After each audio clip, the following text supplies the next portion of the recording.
तो देखिए सवाल, एक साइक्लिक क्वाड्रिलेटरल है ABCD, उसमें पॉइंट ABC एक इक्वल ट्रायंगल बनाते हैं। आपको बताना है कि what is the sum of the length of line segment DA and DC। तो अच्छा सवाल है, इसको देखो कैसे करना है। सबसे पहले तो हम एक साइक्लिक क्वाड्रिलेटरल बनाते हैं। साइक्लिक क्वाड्रिलेटरल बनाते समय हमें ये ध्यान रखना है कि ABC हमारे इक्विलेटरल ट्रायंगल बनाएंगे। तो एक हम इक्विलेटरल ट्रायंगल ड्रॉ कर देते हैं। इक्विलेटरल ट्रायंगल हमने ड्रॉ कर दिया, और जो चौथा हमारा वर्टेक्स होगा वो कहीं इधर होगा, ऐसे ड्रॉ कर दिया हमने। ठीक है, ABC इक्विलेटरल ट्रायंगल बना रहे हैं तो इसको ABC मार्क करेंगे, ये हमारा D हो गया। और क्या बात की गई है, DA और DC की चर्चा हुई है, और तो DA DC, ठीक है। What is the sum of DA and DC? So DA और DC का हमें सम निकालना है। और उत्तर अगर आप देखें तो BD का भी इस्तेमाल है या फिर AB का इस्तेमाल है।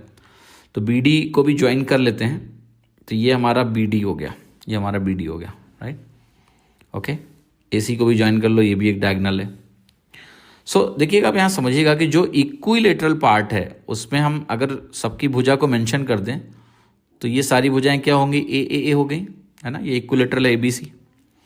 अब हमारे जो टॉलमी साहब हैं, टॉलमी साहब ने एक हमारे थ्योरम दिया है।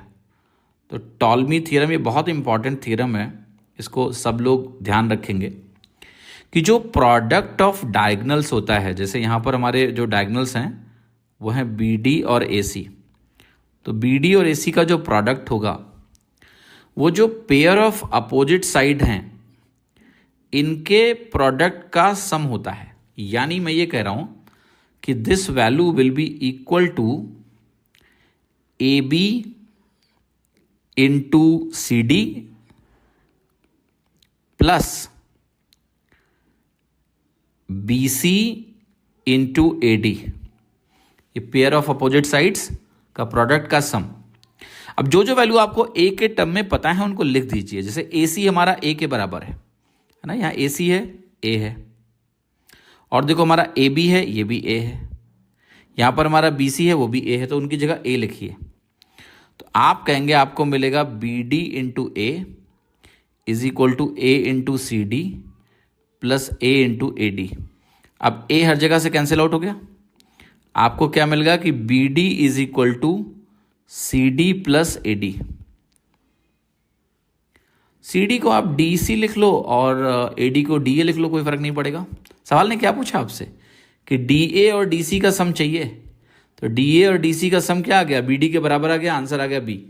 इसको आप एक स्टैंडर्ड रिजल्ट की तरह ना ध्यान रखिएगा, एग्जाम में सीधा सवाल आ सकता है ये कि DA प्लस DC, ये आपका DA प्लस DC जो है ये इस डायगोनल के बराबर है BD, जो इनके इंटरसेक्शन पॉइंट से निकला है। कब? जब ये ABC एक ट्रायंगल बनाते हैं इक्विलेटरल, उस केस में। ठीक है, तो ये DA प्लस DC।